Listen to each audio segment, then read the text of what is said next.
The fire crackles, spitting embers into the night, their glow swallowed instantly by the vast emptiness of the desert.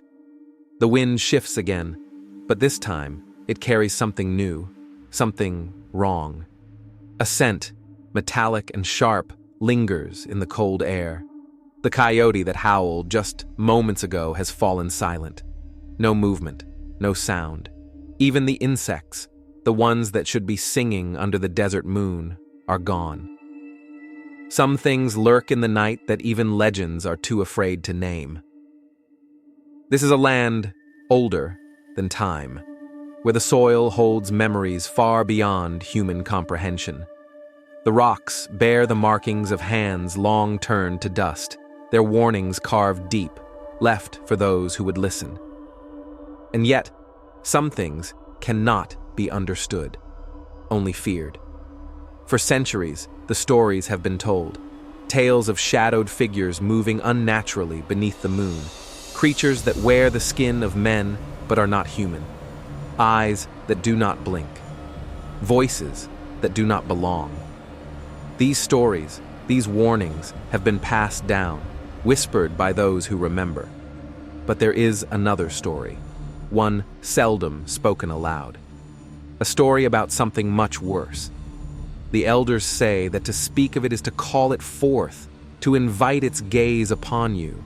That is why so few dare to tell the full truth. They talk of skinwalkers, of spirits, of cursed beings that stalk the night, but they do not tell you about what waits beyond them. Something ancient, something that was here long before man, long before the tribes, long before the stories themselves. Ask the right person, and they will lower their voice before answering. Their eyes will dart to the shadows, their fingers tightening around whatever charm or token of protection they carry.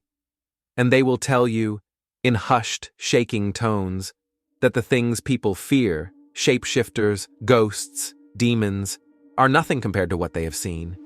They will tell you about the ones that come without warning, the ones that do not need to stalk their prey, because their presence alone is enough to strip a man of his will to move, to breathe, to think. The ones that do not creep, do not hunt, do not chase, because they do not have to. They are already there. There is a reason some parts of the desert remain untouched, a reason that some places are spoken of only in passing, and, even then, only with careful words. The land itself rejects them, shifting, changing, making paths disappear and landmarks dissolve under the weight of the dark. Even the animals know to stay away, and those who wander too far, who step where they were, warned not to, they don't always return. But when they do, they are never the same. They do not speak of what they saw. Some refuse to talk at all. Others mutter in strange, fragmented sentences, eyes darting, unfocused. The strongest of them, the ones who make it back with their minds still intact, will tell you only one thing. I wasn't alone out there. There is a pattern, if you know where to look. Strange disappearances, voices calling out in the night in languages no living person should remember. People found wandering days later, their feet bloody, their clothes torn, but their eyes empty. They are always found in the same places, places the elders warn against, places where the air feels heavier, where even the bravest feel the weight of unseen eyes pressing against them. It is easy to dismiss these stories as fear, as superstition. But those who live here, those who have known this land for generations, do not laugh. They do not scoff. They do not explain these things away with logic or reason, because they know better. They know that there are things in this world that do not belong to us. Things that do not want to be understood. And those things, they are watching, always watching, waiting. There is a place, deep in the heart of the American Southwest, where the land itself seems to hold its breath, a place where the air is thick with silence, where the trees grow twisted, gnarled, their roots clawing at the dry earth like fingers frozen in anguish. A place where the shadows stretch longer than they should, where the wind carries whispers that never quite fade. The reservation sits on land that has seen centuries of blood and sacrifice. The elders say this land remembers, that it has a spirit of its own, and that some things should have been left undisturbed. But as with all warnings, not everyone listens. For generations, the people here have spoken of the creatures that move in the night. Skinwalkers, those who have traded their souls for power, who wear the flesh of beasts and walk between the worlds of men and monsters. Wendigos, twisted spirits of insatiable hunger, cursed to roam endlessly, devouring all in their path. And then there are the dark ones. They are different, older, less known. They have no name in the tongues of men, no true form that can be recognized. Even the most feared legends whisper of them only in fragments. Because to name them is to acknowledge them, and to acknowledge them is to invite them in. For decades, the stories were enough to keep people away from the wrong places, enough to keep the warnings alive. But something changed. It started small. A missing person here. A lost traveler there. People vanishing on the outskirts of the reservation, their footprints leading nowhere, their scents disappearing into the wind. Then, it became something more. A boy, barely 14, found standing in the middle of the road at dawn, his feet bare, his clothes torn. He didn't speak, wouldn't move, wouldn't blink. His mother wept when she saw him, fell to her knees and clutched him close. But the elders knew. The boy in her arms, he wasn't the same. A hunter, experienced and skilled, went out for a routine trip into the hills. He never came back. Days later, his dog was found at the edge of a ravine, its fur matted with blood, its eyes wide with terror. But there was no sign of the man. No struggle, no tracks, just silence. Then, the voices began. At night, just beyond the glow of porch lights, people started hearing their names being called. Softly, at first, like a whisper carried on the wind. Then closer, more insistent. Some swore they recognized the voices, lost loved ones, old friends. But the elders knew better. They knew those voices weren't real. And they told the people the same thing they had always told them: do not answer. But some did. A woman, elderly, frail, vanished from her home one night. The door was wide open, the rocking chair still swaying as if someone had just left it. The only thing left behind was a single footprint in the dirt outside, but it wasn't hers. A group of teenagers, convinced the stories were nothing more than myths, decided to test their luck. They drove out past the boundary, where the land grows wild and untamed.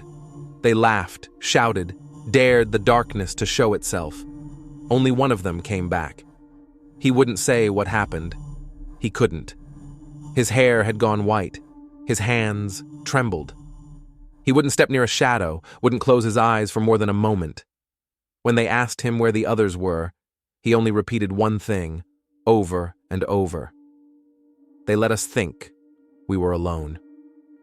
That's when the elders stopped telling the old stories. They stopped speaking of the things in the dark, because they knew that whatever was happening, it wasn't just legend anymore. And now, the question remains, what if the true horror was something even the tribes refused to speak of?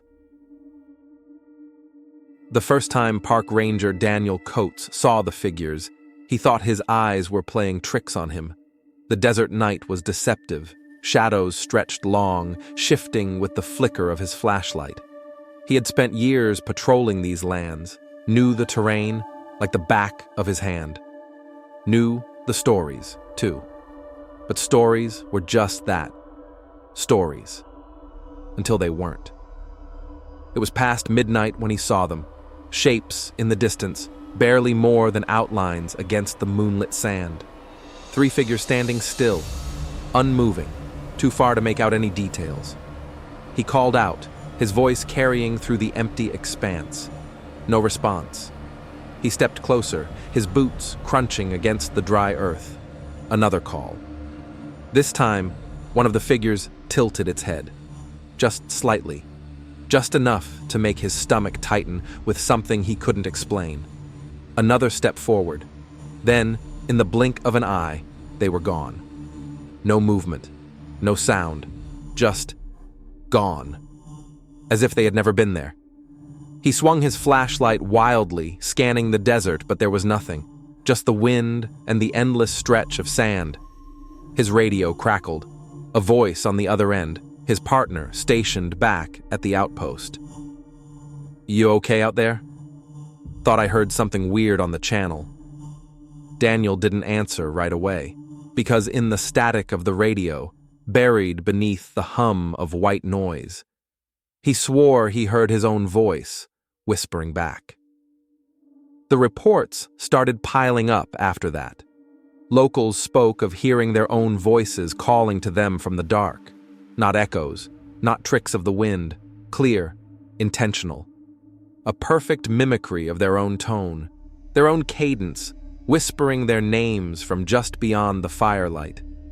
One man, a farmer who had lived on the edge of the reservation his entire life, swore he heard himself humming a childhood lullaby from the woods behind his house. He had never spoken of that song to anyone, hadn't sung it in years. And yet, I heard myself, clear as day, but it wasn't me. His wife begged him not to investigate. He listened. Others weren't as lucky. The tension grew. Subtle at first.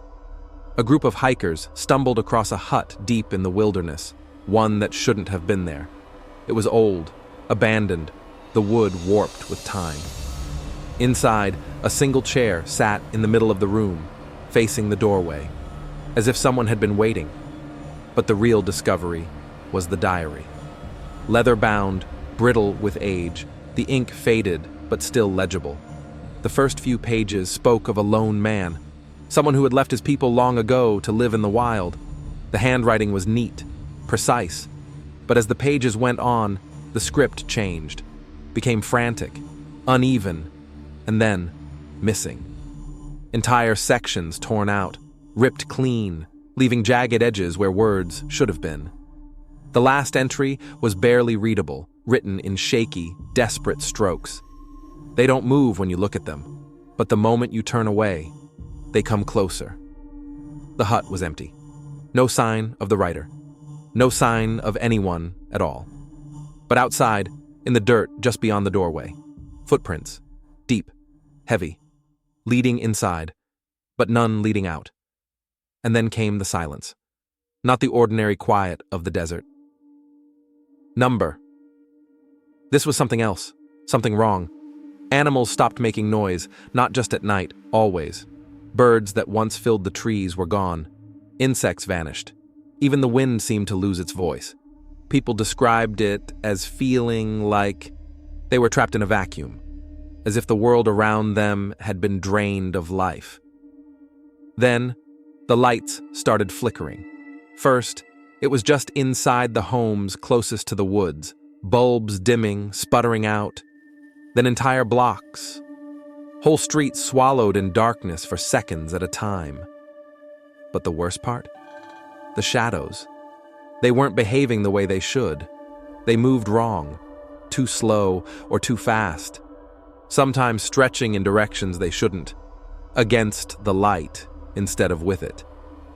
People started locking their doors at night, hanging talismans, burning sage, whispering prayers their grandparents had taught them, because whatever was happening, it wasn't just a story anymore. Something was here, and it was watching.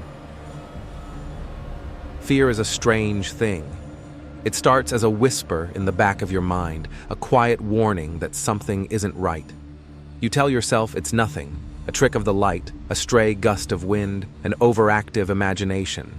But then, it lingers, grows, becomes something solid, something undeniable, and once it takes hold, it doesn't let go. I was never one to believe in legends.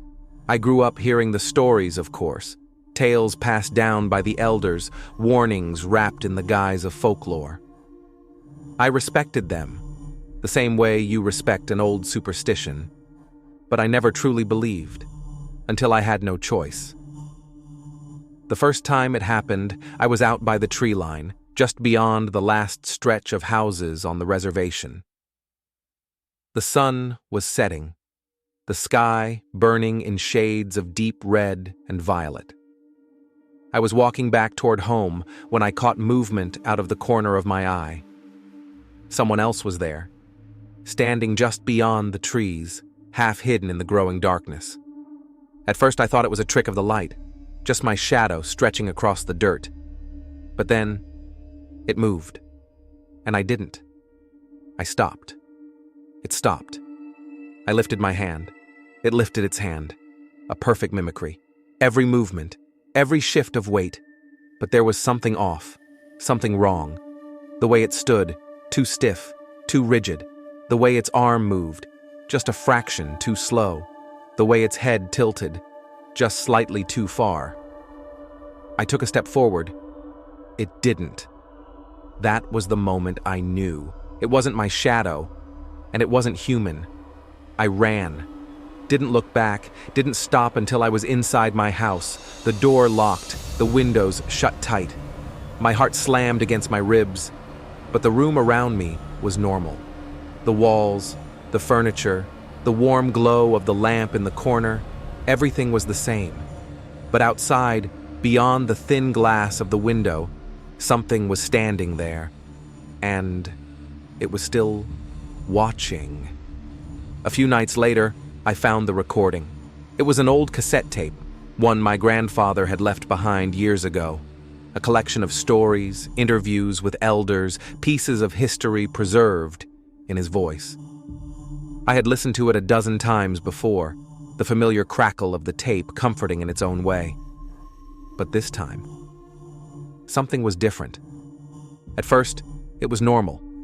His voice, steady and calm, recounting the old ways, the traditions of our people. Then, about halfway through the tape, the audio changed, a burst of static, a distortion in the recording. Then, something else. A voice. Low. Garbled. Not his. Speaking in a language I didn't recognize. The words stretched and broken, like a whisper coming from deep underwater. Then another voice. This one was familiar. Mine. But I had never recorded myself on that tape. And I had never said those words.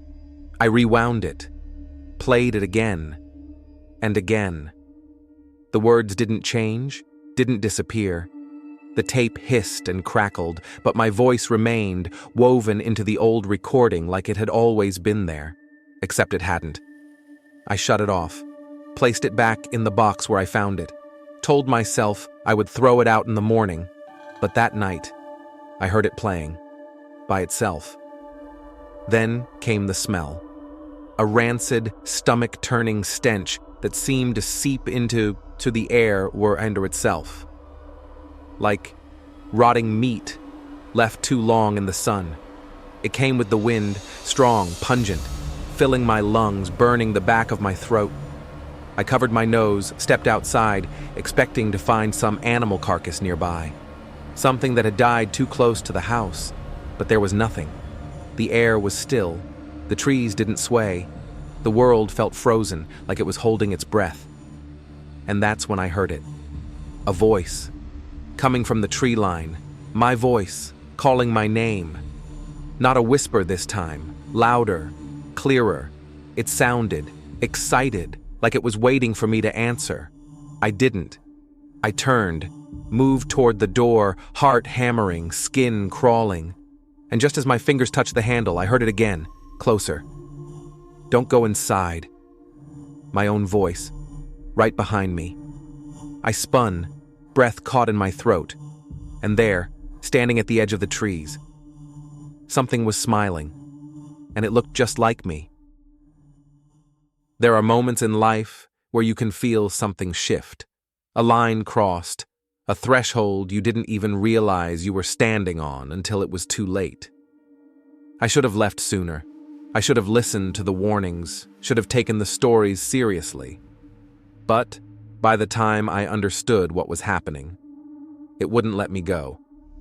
I packed in a rush, threw clothes into a bag, grabbed my keys, didn't bother double-checking what I took with me. My only thought was leave. It was nearly 3 a.m. when I pulled onto the highway, the road stretching ahead, swallowed by the night. My headlights cut through the darkness, but somehow it still felt like the shadows were creeping closer. The reservation wasn't big, but the nearest town was miles away. A straight shot on the main road, a drive I had taken 100 times before. But that night, the road didn't end. I drove for what felt like hours, my hands gripping the wheel so tightly my knuckles turned white. The asphalt stretched ahead, curving gently through the landscape, the distant glow of the town just barely visible beyond the hills. But no matter how far I drove, I never got closer. The town lights never grew larger. The road never changed. And then I saw my own tire tracks. Right there, in the dust at the edge of the pavement. I had already been here. Somehow, impossibly, I had looped back without turning. I slammed the brakes, my heart pounding against my ribs. The night was silent, no crickets, no wind, just the hum of my engine and my own ragged breathing. I checked my GPS. The signal was gone. I watched the screen flicker, then suddenly the map glitched. For a brief second it showed something else. Not a road, not the reservation, just a vast black space. And in the middle, a single word. Stay. Then the screen froze. I shut it off. I had to keep moving. Had to get out. Had to find another way. But when I looked up, the stars had changed. I grew up under these skies. Knew the constellations, the way the Milky Way stretched like a silver river across the darkness. But now, they were wrong. Familiar patterns were gone. The sky looked, shifted, as if I had stepped into a place where the universe itself had rearranged. A deep, gut-wrenching panic settled into my bones. Something was playing with me. Something wanted me lost. And then, a whisper. Software. Gentle. A child's voice. You were never supposed to see. It came from the back seat. I turned too fast. The car's interior was empty. Nothing but my bag, the old cassette box, the crumpled map on the passenger seat. But the whisper came again. Closer. You were never supposed to see. My hands shook as I put the car back into drive. I didn't care where I was going anymore. I just had to go. But the road didn't want me to leave. Because when I hit the gas and rounded the next bend, I was back in front of my house, right where I started, like I had never left at all. I sat there, frozen. My breath fogged the windshield. My hands ached from gripping the wheel too hard. I didn't move, didn't blink, because standing in the driveway was me. Watching, smiling, waiting. When I opened my eyes, I was home. My bed, my room. The faint smell of sage from the bundle my grandmother had left years ago, still resting on the shelf. The first rays of morning light slipped through the blinds, casting familiar patterns against the walls. I let out a slow breath. My body ached, my head felt heavy, but I was home. The nightmare was over. Or at least, that's what I told myself. I sat up, rubbing my temples, trying to shake the lingering fog in my mind. The events of the night before clung to me like damp clothes, uncomfortable, suffocating. But the sun was shining now, the warmth spilling into the room, washing away the terror of the dark. That's how it always works, right? You wake up and the fear stays in the night. I told myself that, over and over, until I looked at the clock. 3:13 a.m. I frowned. That wasn't right. The sun was up. It had to be morning. I reached for my phone to check the time. 3:13 a.m. A heavy feeling settled in my chest. A cold, creeping pressure, like fingers pressing against my ribs. I got out of bed. Slowly. My body felt off. Slightly too slow, slightly too heavy, like moving through water. My limbs didn't feel like my own. I stepped toward the bathroom, rubbing my face, trying to shake the lingering unease. And that's when I noticed it. The mirror. At first, nothing seemed unusual. My reflection stood there, exactly as it should. Tired eyes, disheveled hair, the faint shadows of exhaustion beneath my skin. But then, it lagged. Just a fraction of a second. I blinked. My reflection didn't. A cold shudder ran through me. I lifted my hand. It followed, but slower, delayed, like a bad video feed struggling to keep up. I took a step back. So did it. But not at the same time. It was off. Not much. Just enough to notice, just enough to feel wrong. I didn't move again, I didn't breathe, and yet, my reflection did. A slow inhale, a slow exhale, and then it smiled. I didn't, but it did. A wide, creeping grin that stretched too far, lips pulling back just a little too much, teeth too white, too sharp. Then, behind me, a whisper. Software. Familiar. My own voice. You need to wake up now. I turned so fast I nearly fell. There was nothing there. The room was empty, but the whisper came again. You need to wake up. The air around me felt thick, heavy. I reached for the door handle. Froze. The lights flickered. Just once. Just enough for the shadows in the corner to shift. And then I heard it. Something else. From inside the mirror, a soft, wet scraping sound, like fingernails dragging against glass. I forced myself to look, and my reflection, it wasn't standing still anymore. It was leaning forward, pressing its palms against the inside of the glass, trying to get out. It wasn't just the mirror. It wasn't just the whispering voice that came from behind me. It was the feeling. That creeping, suffocating feeling that had settled deep in my chest, spreading like poison through my veins.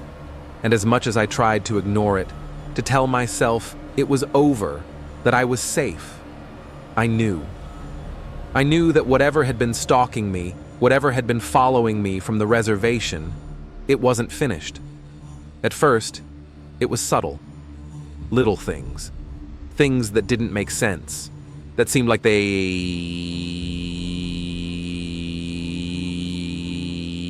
be explained away by a lack of sleep, by stress, by the terror of what I had been through.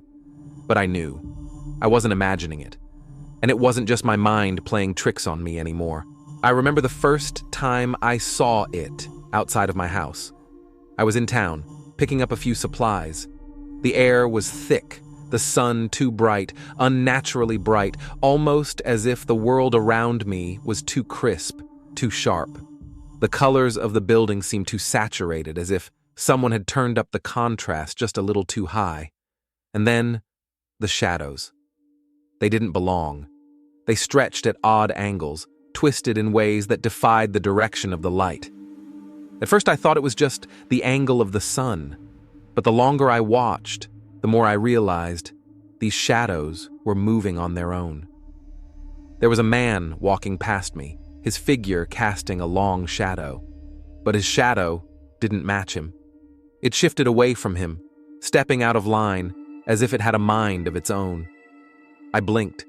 The shadow snapped back into place. I looked away, pretending it was nothing, but the hairs on the back of my neck stood on end. It wasn't just the shadows. It was the photograph. I got home that afternoon, tired but desperate to settle my nerves. I walked into my living room, my mind preoccupied with the nagging feeling that something wasn't right. I reached for the shelf where my family photos were, simple frames of memories, smiles frozen in time. One picture caught my eye. It was a photo I didn't remember taking. It was of me, standing on the porch of my house, the same house I had just returned to. But the look on my face, the eyes, wide and dark, empty, wasn't mine. And I was smiling. That grin was twisted. Wrong. A smile that stretched too far for comfort, showing too many teeth, the corners of my mouth pulling back in a way that didn't belong. It was unnatural. The smile of someone who wasn't me. I dropped the photo. It slipped from my hand, landing face up on the floor, but I couldn't look away. I just stood there, staring at it, at the image of myself, a version of myself that I didn't recognize, standing there with that eerie smile, like I had been waiting for something, for someone. It got worse. The house started to feel wrong in a way I couldn't describe. The walls seemed to shift when I wasn't looking directly at them, as if the angles themselves were changing. The air grew thick, heavy, with the same oppressive weight I had felt on the reservation. The lights flickered, the floorboards creaked in places they never had before, and the whispers. The whispers started again. But now they weren't just my voice. They were everywhere. At first, I thought I was imagining it. The sounds drifting on the wind, too faint to catch. The creaking of the house, of doors closing when no one was near. But one night, I heard it clearly. A low, distorted voice. You let it out. My name. Whispered in my ear. But it wasn't me. It wasn't my voice anymore. It was something else. Something darker.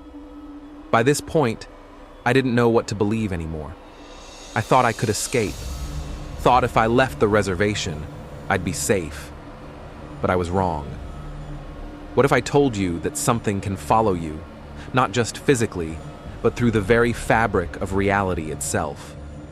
What would you do if something that had been lurking in the dark, waiting, watching, could break through through the veil between worlds? And when it does, when it comes for you, what if it never lets go? What would you do if something followed you home? I had thought that leaving the reservation would be enough. I believed, deep down, that escaping to the city, to somewhere far away, would shield me from whatever it was that had followed me. I thought I could outrun the nightmare. But some nightmares are patient, and some things don't just follow you, they feed. The first night it happened, I was standing in the kitchen. The air in the house was thick with unease, like I was breathing through wet cotton. I didn't know why, but I had the sudden overwhelming feeling that I wasn't alone, like something was watching me, waiting for the right moment to reveal itself. I tried to shake it off, tried to ignore the itch crawling under my skin, but it kept creeping closer, closer until... There was a knock at the door. I froze. It wasn't a soft tap. It wasn't a gentle rattle of the doorframe. It was insistent, sharp, loud, as if it were demanding that I answer. I walked to the door. My hands shook as I reached for the handle, but before I could even open it, I knew. I could feel it. I knew who was standing on the other side. When I opened the door, I saw my mother. Her face was exactly as I remembered. Her hair, the curve of her smile, the softness in her eyes.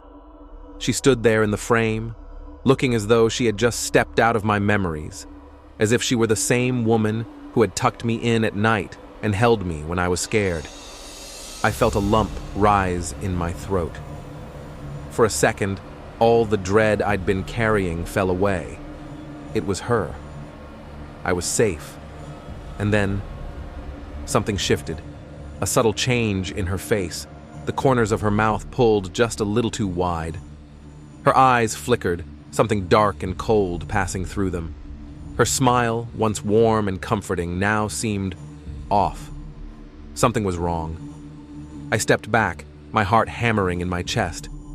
I thought you, I stammered. She smiled. That same wide, unnaturally stretched grin. Why didn't you come back to me? She asked, her voice too high, too sweet. My stomach twisted. The voice sounded like hers, but it wasn't her. I looked into her eyes, searching for that spark of recognition, the love, the warmth that should have been there. But all I found was emptiness. And then, as if it were just a blink, it happened. Her face changed. It was like watching a film dissolve, the edges of her features blurring and warping. I could see the skin around her eyes stretch, distorting. Her mouth stretched, almost too wide, so that her smile went up to her temples. Her pupils shrank, narrowing into tiny slits, and her skin seemed to melt, rippling like water disturbed by a stone. I screamed, stumbling back, and it, lunged forward. I slammed the door shut in a panic, my heart pounding in my throat. But the image of her face lingered in my mind, burned there like a brand. I couldn't shake the feeling that something had changed, that the woman standing on my doorstep wasn't my mother, wasn't even human. For days, I tried to convince myself it was a hallucination, a trick my mind had played on me after everything I had been through. But the unease grew. It gnawed at me, ate away at my thoughts, until I found myself searching for answers. And that's when I found it. I dug deep into the old legends, into the stories that had been whispered among the elders. Stories I had always thought were just that, stories. But I was wrong. There was a name that kept coming up, the Face Stealer. The legends spoke of an ancient, malevolent being, something that could steal not only a person's identity, but their memories. It didn't just assume their shape, their form. It took their soul, their essence, and wore it as a mask. It wasn't a creature, not in the traditional sense. It was something far more insidious, something that could slip between the cracks of reality itself, seeping into the fabric of the world like oil on water. And once it was in, once it had embedded itself deep enough, it could rewrite everything.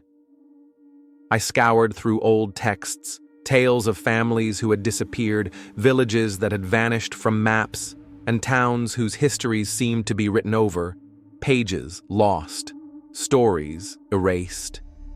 But it wasn't just the people who were forgotten. The land itself, the history of the land, began to warp. People who had once lived there, who had been part of the community, were suddenly never born. The town's archives, once filled with names, dates, faces, had been erased by something that fed on the past, that twisted and rewrote the truth itself. And that's when it hit me. I wasn't the first person to encounter this. I wasn't the first person to see the thing behind the mask. Because in a town with no past, there are no true records. In a place where the memories are stolen, the people, the real people, are gone, rewritten, forgotten. And so was I. I wasn't even supposed to remember. I could hear it again. The voice, distorted, like it was coming from everywhere. You let it out. And as the world around me began to blur and bend, I realized the truth. The thing I had seen wasn't just a creature. It was the end of everything I had known. It was an entity that rewrote reality itself, changing the world to suit its needs, erasing everything in its wake. And it wasn't done with me. It had claimed me. It was inside me now. And the worst part? I wasn't sure if I had ever truly been me in the first place. I knew I had to leave. It wasn't a choice anymore. It was a desperate need to escape, a primal urge to break free from whatever had wrapped its fingers around my mind, around my very soul. The walls were closing in. The house, my house, was no longer a safe place. The air was thick with that same presence that I had felt on the reservation, and it was more powerful now, more relentless. I could feel it pushing in on me, crawling along my skin, waiting for the right moment to strike. I had no plan, no real escape route. But I knew one thing. I had to run. I rushed to the door, my heart hammering in my chest, every step echoing in the silence. My hands were shaking so violently I could barely grasp the doorknob. When I finally managed to wrench it open, I was greeted by nothing. The street outside was empty, the world still and silent. The wind was calm, the sky overcast. There was no sign of anything, no indication that I wasn't still stuck in that endless loop of horror that had started on the reservation. I hesitated, just for a moment, and then I heard it. Footsteps. At first, I thought they were my own, that familiar rhythmic sound of boots meeting the ground as I moved. But they weren't. They weren't mine. They were too close, too perfectly in sync with my own. I stopped. The footsteps stopped. I started walking again, quickly now, my pulse racing. And then the footsteps started again, matching me, step for step. I spun around. Nothing. I looked down the street, past the mailbox, into the darkness of the trees at the edge of the yard. There was no one there. No one. But the footsteps, they never stopped. They followed me. Everywhere. I sprinted, the sound of my own feet pounding the pavement, my breath coming in desperate gasps, drowned out everything else. But the footsteps stayed. Close.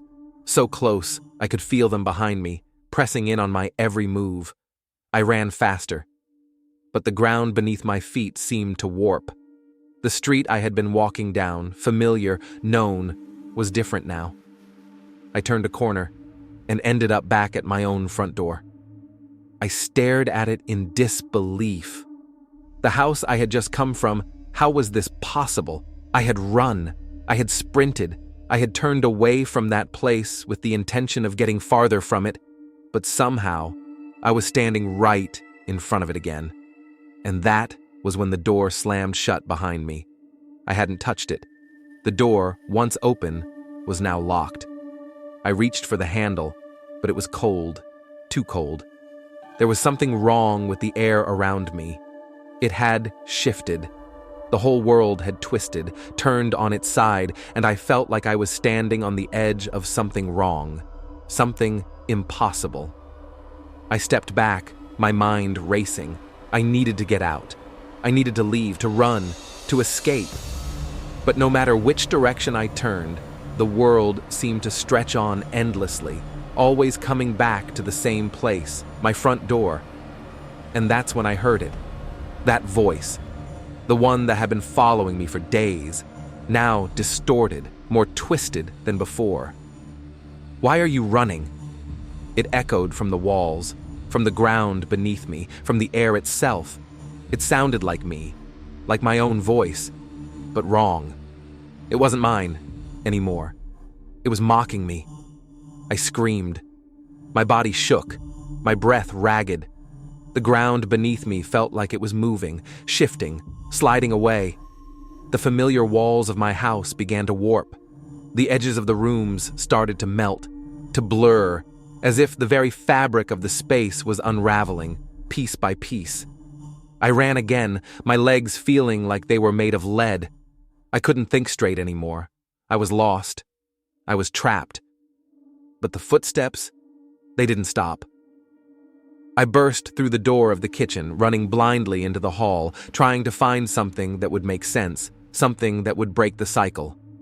I reached for the door leading to the garage, hoping I could get outside, hoping I could find freedom. The handle turned. I flung it open and stepped into nothing. The garage, my garage, was gone. There was only darkness. Endless darkness. I backed away slowly, my heart slamming in my chest. And then I saw it. A figure. Not a man, not a woman, but something in between, a shape. A shadow with no clear form, standing in the doorway of the living room. It didn't move, but I could feel its presence, its weight, pressing down on me. And then the voice came again. "You can't run." And for the first time, I realized it wasn't just speaking to me.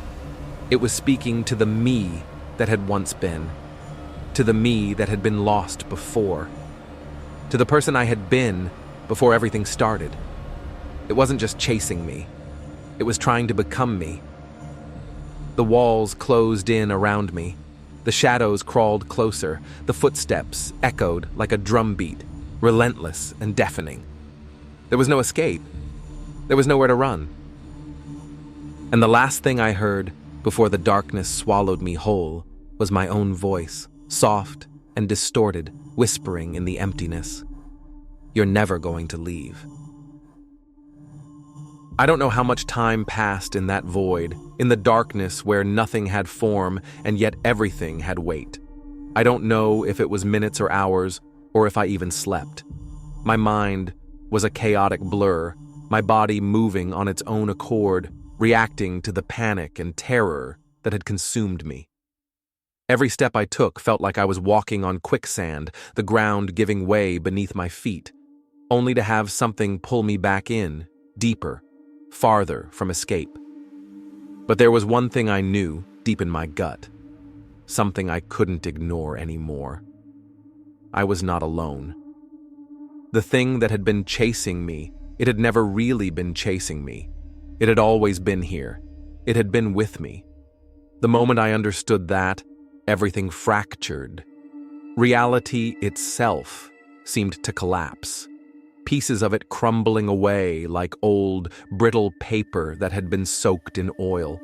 The walls, once solid, became transparent, their outlines shifting, fading, as if they were never really there in the first place. The floors undulated beneath me, the ceiling twisted into a shape that made no sense. The world around me began to warp, and I felt my mind tear at the seams, a feeling of vertigo so intense that I thought I would fall apart. Then, there was a whisper. I heard it through the air, faint at first, like the flutter of wings in the distance. But it grew louder, closer, until it was almost inside my head. You always belong to it. I froze. It was my voice, but it wasn't me speaking. The words were coming from the very air around me, from the twisting walls, from the ground that seemed to pulse like a heartbeat. It wasn't a voice I recognized, yet it was so familiar, so chillingly familiar. I could barely comprehend it. I turned, my eyes wide, scanning the room. There was nothing but the shifting, endless dark. And then, the photos. The walls were no longer blank. They were covered, plastered with photos, hundreds of them. I stumbled toward them, my breath hitching as I realized what I was seeing. At first, it was just a blur of faces, blurry figures in old, faded photographs. But as my eyes focused, I realized the truth. There, standing in the midst of strangers, people I didn't recognize, was me. I blinked, disbelief clawing at my chest, but the faces in the photos didn't change. The images were clear, in full color, as though they had been taken only days ago, but these photos were from decades ago. I was younger, much younger, but it was unmistakably me. In one photo, I was a child, standing by a fire, surrounded by people who had the same strange, cold look in their eyes that the thing had. In another, I was older, a teenager, standing alone in a field, the wind blowing my hair into strange, unnatural shapes. My eyes in the photo, my eyes, were dark, hollow, empty. The photos kept coming. There were hundreds of them, scattered across the walls, spanning decades. But in every single one, I was there, always. And with every photo I examined, the sickening realization began to dawn on me. I wasn't just seeing myself, I was seeing the same face, the same person, always in the background, always a part of it. I had always been there. I backed away from the photos, my breathing ragged, my heart pounding in my ears. There was no escape. I couldn't run anymore. There was nowhere to go. The thing, I understood it now. The thing had woven itself into my life, into my very being, until I no longer knew where it ended and I began. The memories, the faces, the life I thought I had lived were all false constructs, lies. The photos were proof.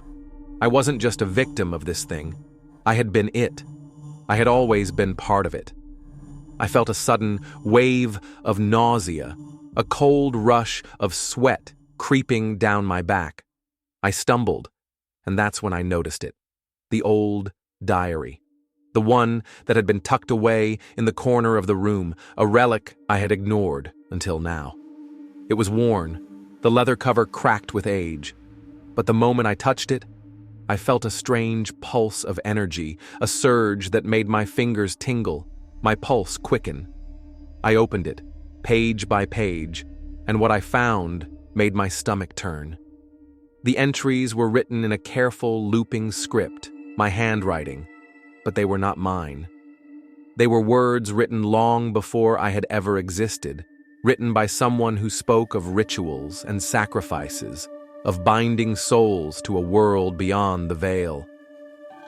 The entries described a ceremony, a dark tradition, passed down through generations, a rite that claimed a child, a soul to bind them to the spirit world, a world where reality no longer existed, where the face stealer thrived, and where the line between life and death blurred until it was impossible to tell one from the other. I read it all, my mind unraveling as the truth poured into me, as the realization hit with the force of a tidal wave. I had never truly escaped. I had been chosen long before I was born. I had always belonged to it, the thing that had followed me, the thing that had woven itself into my life and taken my soul, the same thing that had erased me from the world, that had replaced me with something else. And now, it was ready. It was ready to claim me once again. The final entry in the diary was written in a hand that was trembling, as though the writer had come to the same realization I had.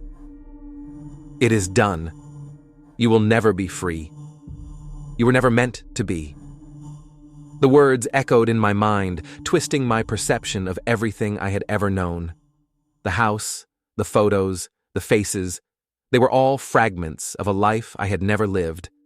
I was nothing but a mask, a shadow of the thing that had taken my place. And in that moment, in the cold embrace of the endless dark, I realized the true horror. I had never been a victim.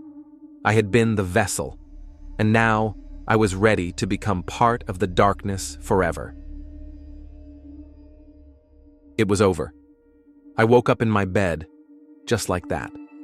The oppressive darkness that had swallowed me whole, the twisted memories that had clawed at the edges of my sanity, they were all gone. The world around me was normal, ordinary. I could feel the soft sheets beneath me, the familiar hum of the ceiling fan above. The light from the window filtered in, casting long, soft shadows across the room. The clock on the nightstand blinked 6:14 a.m., a steady, comforting tick, ticking away the remnants of the nightmare that had consumed me. I sat up slowly, wiping the sleep from my eyes, blinking into the morning light. My breath was steady. My heart was calm. For the first time in what felt like ages, I felt at peace. For a moment I let myself believe that it was over, that I had been dreaming, that everything I had gone through, the forest, the reservation, the thing that had haunted me, had been just a terrifying nightmare. I pushed myself out of bed, the cool floor beneath my feet grounding me in reality. My reflection in the mirror was clear, my face unchanged, and I didn't look like someone who had been to hell and back. Everything was fine, or so I thought. But then, I froze. There, standing in the doorway, was a shadow, a silhouette, just beyond the threshold, unmoving, its features obscured by the dim light from the hall. It was tall, impossibly tall, and seemed to absorb the light around it, shifting and swirling in the corner of my vision. The shadow did not cast its own shadow. It was as though it was the shadow, stretching endlessly, stretching beyond the confines of the room. My breath caught in my throat.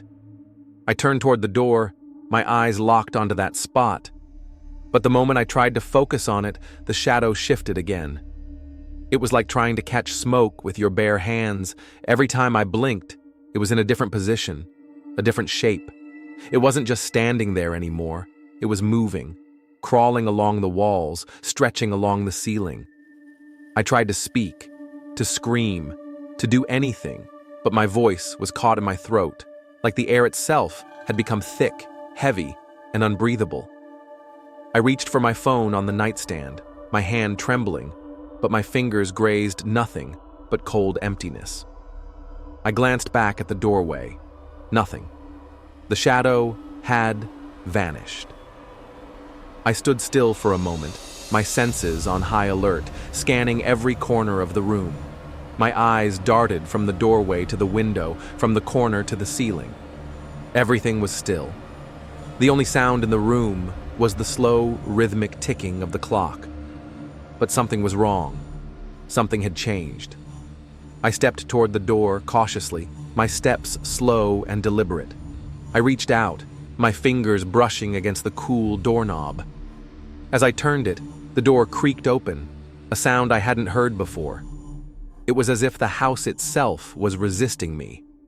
The air felt heavy, as if something in the atmosphere had shifted, thickened. I stepped into the hallway and my eyes darted toward the stairs, the living room, the kitchen. But again, there was nothing. Everything seemed normal. Yet, I couldn't shake the feeling that something was watching me, waiting. I turned back toward the bedroom, but something stopped me. Something shifted. At that very moment, the light in the hallway flickered. Just for an instant, a stutter of time, but I saw it. The figure, the face. It was familiar, but somehow wrong. I blinked, and it was gone. I stumbled back into the room, my head spinning. The shadows in the corners of the room stretched unnaturally, like dark tendrils reaching for me. There was a flicker of movement by the window. No, not movement, but something else.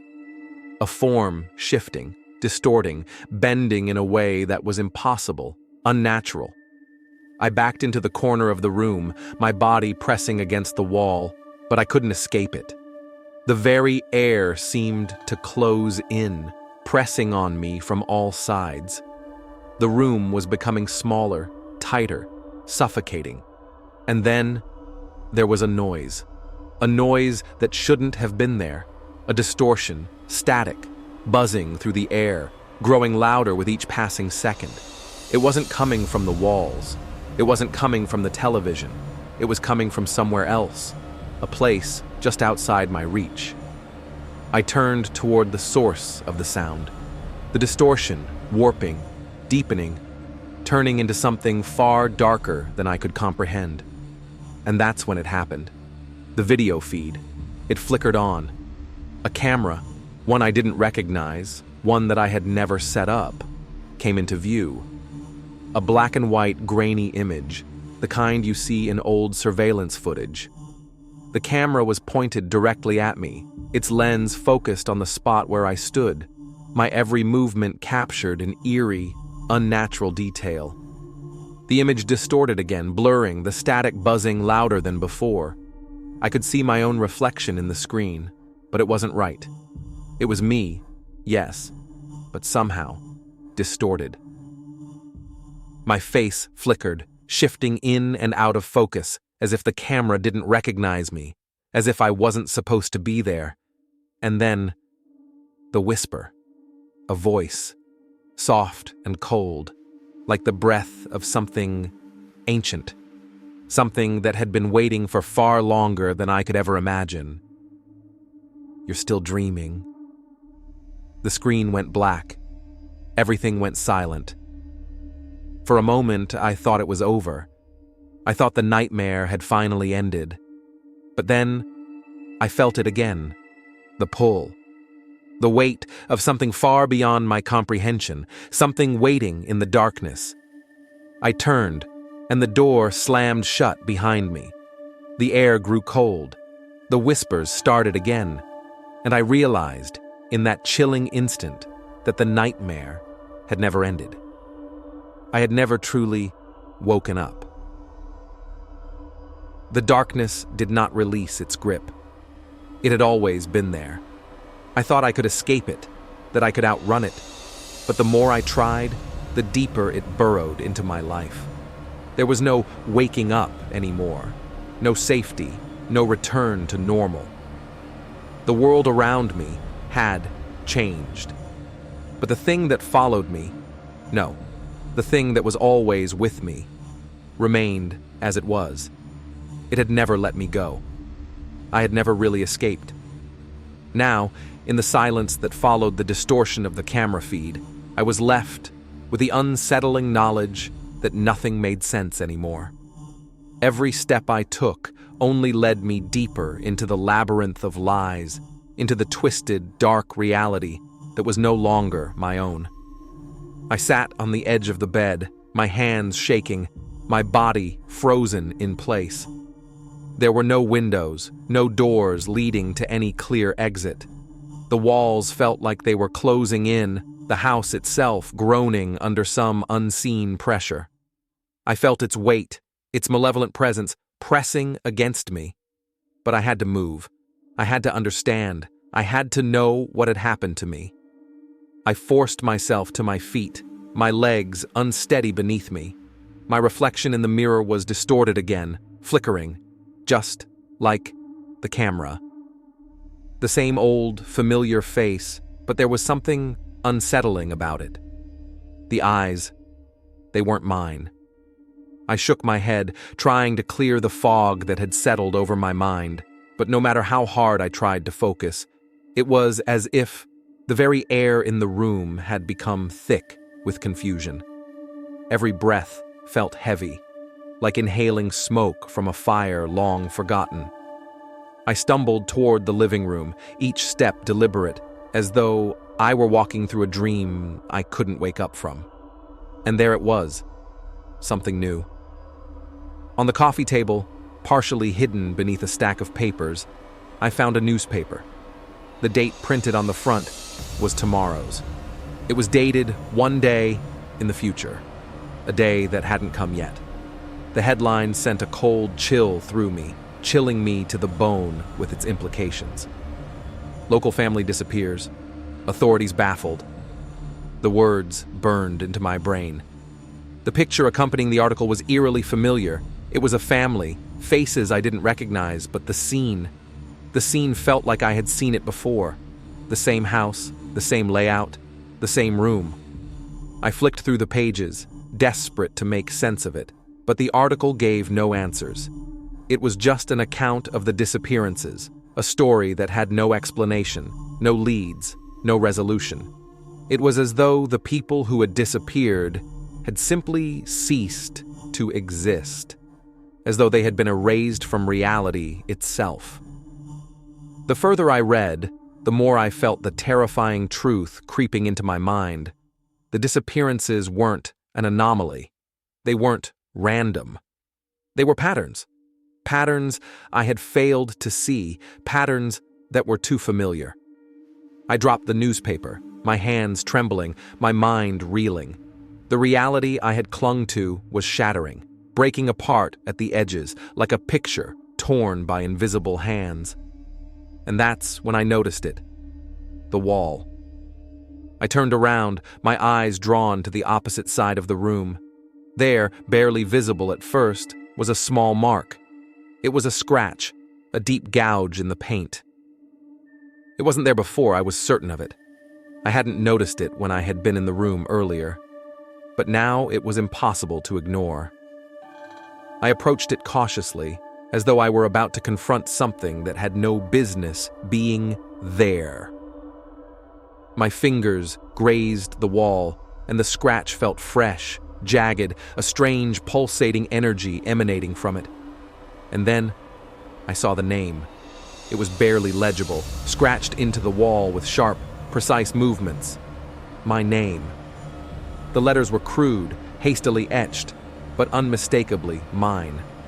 I recoiled, my body trembling with an ice-cold wave of terror. How was it possible? I had never scratched that into the wall. There had been no reason to.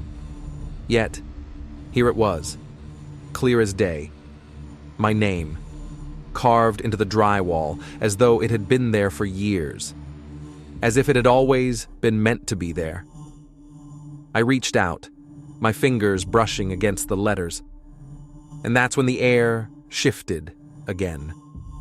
For a fleeting moment, I saw it, the face, the thing, in the reflection of the wall just behind me, staring with those hollow, empty eyes. The face that wasn't mine. The face that was always there. I spun around, but there was nothing. Nothing but the lingering echo of a presence I could never escape. I couldn't breathe. I couldn't think. My mind raced, trying to piece together the fragments of a truth I wasn't ready to face. The newspaper, the name scratched into the wall, the shadow that had followed me, the disappearing families, it all pointed to one conclusion. There was no escape from whatever had been chasing me. The question burned in my mind. What had happened? What had really happened? Was I part of this madness? Had I always been? Was I just another missing person? Another name on an article that hadn't even been written yet? Or was I something more? Something old and twisted? I wanted to scream, to run, to get out of this nightmare, but the truth was inescapable. The reality of it all settled over me like a shroud of darkness, pulling me down, drowning me in the weight of unanswered questions. What do you think really happened? The question lingered in my mind, a haunting echo that wouldn't leave. And as I stood there, trapped in the twisted labyrinth of this world, I realized one thing for certain. The nightmare was far from over.